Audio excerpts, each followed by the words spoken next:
Hi everyone, it's Simon Keeling here. Thanks again for watching weatherweb.net. It is Thursday the 28th of March. Now, as always, the site to get free of charge by the adverts that you see around the screen here by you coming back and using the site. That's what keeps us free of charge, so thank you for doing that. Now, as we enter the Easter weekend elsewhere on the site here, just to the that side of it.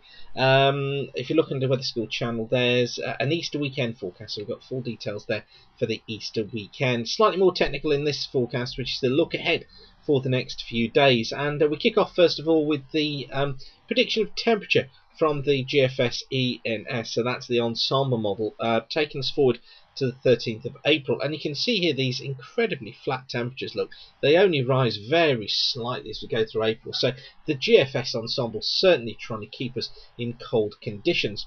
However, there is some good news because high pressure is hanging around, and this is the charts for the next few days. This is this morning, Thursday morning, high pressure up towards the north of Scotland, low pressure out here towards the west. As we knock it on, you'll notice how that high kind of just lings around up towards the north, but down towards the southwest, notice the area of rain just tracking its way northwards through the last part of tomorrow into Southern Ireland and the far southwest of England. Doesn't make much progress though, because it slips away off towards the east. We do get some cloud coming in at times around this high as it slips its way southwards into Easter Sunday, but really the emphasis is on drier weather. Always more cloud for western Scotland and the southwestern parts of England here, but generally for many there will be some brighter spells. I think eastern coast as well can't rule out the risk of some cloud at times. Now, something else we need to bear in mind is that with this high pressure hanging around is that frost is going to be widespread. Excuse me, it could be severe at times as well. So as we move on, you notice the high pressure stays with us into next week. Now, the easterly wind also picks up. You see here the isobars close together here, indicating this stronger easterly wind coming in, so making it feel bitterly cold again across southern parts of England and Wales. High pressure is still centred here up towards the north of Scotland, and you notice low pressure and rain here going through into France. Into the middle part of next week, well, we still stick with that easterly flow, look, right the way through. Yes, there's some rain off Southern Ireland trying to get its way eastwards, and it may just clip the far southwest of England on Wednesday. That's on Wednesday, but generally it looks as if we stay in drier conditions. Always, I think, the threat of cloud just coming onto these eastern coasts as that easterly wind picks up. So I think really it's from kind of Monday onwards that we see the increase of cloud across central and eastern areas with that increase in easterly wind. Now, as I said before, it's not all bad news because it is going to be dry weather because of, well, that's bad English, isn't it? The weather is going to be dry, or largely dry. That high pressure, the proximity of it, basically means we can't get any rainfall going. So this is the prediction for rainfall, total rainfall amount, up to midday next Wednesday. So that's Wednesday the 3rd. And you notice here, look, it's basically eastern coast that may see some outbreaks of rain, sleet or snow from those cold easterly winds. But generally out here, look, many areas are in basically dry conditions. Yes, bits of rain across Southern Ireland and the far southwest of England. That's from that rain that comes up from the southwest, but generally you see many of us are going to be dry. And this is how the GFS ensemble sees it. So the model before was the GFS operational. That's the one that runs rapidly, but this is the ensemble where we take many different starting points and then take an average of those conditions. And this is the ensemble model up to the 5-day rainfall, taking us up to the 2nd. So this is up to next Tuesday, and again you see very, very low rainfall totals, just bringing bits and pieces in to these southwestern parts, and again down eastern coast of the country. If we look at the next 5-day period, so this takes us up to midnight on the 7th. So this is up to next Sunday, a week on Sunday. Again, you can see it generally dry.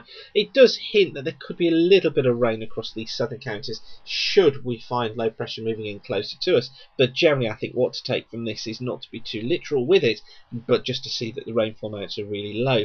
And then into the next period, again, very low rainfall amounts. The GFS does tend to go a little bit damp on things. Doesn't go to the extreme, but runs a middle line as we get further ahead. But essentially, this is a dry pattern again from the GFS ensemble. So it looks as if things are going to be staying basically dry. So how are the models dealing with this? Well, we saw the cool weather there. What I want to do is just look at several charts for the same time from different models.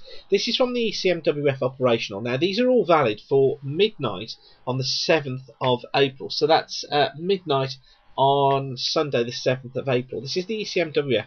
You notice we've still got this cold easterly flow here. We've got a low of heights there off the south. So bringing in that easterly flow, leaving high pressure to the north, low pressure to the south. Now for the same time, this is the GFS ensemble. Very similar look. High pressure up towards the north. We've got low pressure down towards the south. This is the ECMWF ensemble model. So this is several runs of the ECMWF, and look, very, very similar. And this is the Canadian model. So this is the Canadian valid for the same time. And again, high pressure, that's a little bit further to the west, low pressure to the south, a cold northeasterly wind, but the overall pattern of the model is basically the same.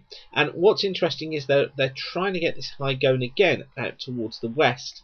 So what this essentially leads us to is the idea that we can have reasonable trust in where the models are taking us. So let's just pick up on the GFS ensemble, because that's the one that goes beyond 10 days. So this is a week on Sunday. Let's just see what happens to it.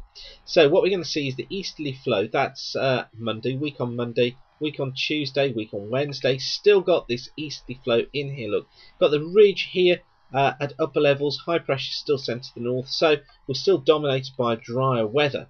And then through the week, well, we stay with that cold easterly flow, so there's very little change. Look, the high eventually, it says it wants to build in, make things a little bit warmer as we get in towards the middle of the month, but essentially it just wants to leave a very similar pattern, just slightly warming up temperatures as we get towards the end of the forecast period. So this emphasis on dry weather is still there. However, something I just want to pick up on from here is, notice always that the low is to the south of the country. Now, while we're showing lots of dry weather, I still won't rule out the idea of some rain getting into southern counties of England at times, nudging its way northwards on that low. I've seen this so many times where those southern counties may just become a little bit wetter. So that's something we need to watch for, particularly if you're down to the south. Now, the JO I've been showing you recently, this puts us into phase 3 and phase 4 and kind of keeps us there. So this is the chart going forward to the 26th. This is from the ECMWF model, and this is 26th, 27th, 28th, 29th, 30th, 31st, 1st, 2nd. There we are on the 2nd, getting into phase 4. Now, usually phase 4 takes us into a more westerly pattern across the Atlantic, but it's very weak. It's in this centre circle zone of the MJO, so it's only very weak, and it doesn't look like it's really going to be taking us there, although we are seeing more of this westerly flow coming across the Atlantic. So there is this real battle that looks set to take place. Here's how the CFS sees things. Let's go forward to week 2. You've got to twist your head round for these, because the UK is just centred underneath here. Look, so this is the 500 millibar anomalies from the 4th to the 10th, and what to notice here is, look, still blocked out towards the north, but this is the low down towards the south that we saw on all the charts here. So this is the low that we saw here on this ECMWF chart, and basically every chart that we've just looked at. So you see, they are in agreement with having that low further south. Now, into week 3, this is from the 11th to the 17th of April, a bit of a change takes place. Still blocked up towards the north, but we get this trough out in the Atlantic. Now, what that could do, especially since we've got another trough in here, what that could do is briefly, during that middle part of April, it may bring us a brief spell of milder weather. So there are these hints you see of this milder weather trying to get in briefly.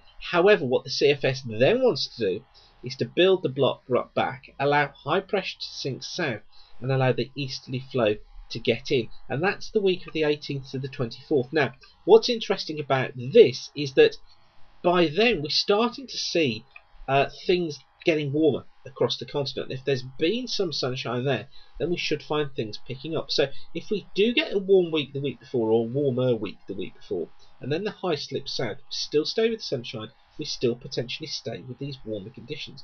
So we want to watch for, from the middle of the month, from around the 11th or the 12th, the potential for conditions becoming milder. But I do think the emphasis throughout this looks to be on dry weather for much of the country, although the west probably, even in this middle period when we see milder conditions coming through, probably does see some outbreaks of rain. But generally the emphasis seems to be on a drier month, a dry month in fact, and also the idea of from the middle to the end part of April we may find things becoming a little bit milder. So lots of information for you there, I know, but thanks for watching. Thanks for having the patience to watch all the way through. As always, the sites get free of charge by the adverts you're seeing around the screen here. So by you coming back and using the site and using the charts, that's what keeps us free of charge. So for now, I'll say thanks for watching and keep the sunshine. Bye for now.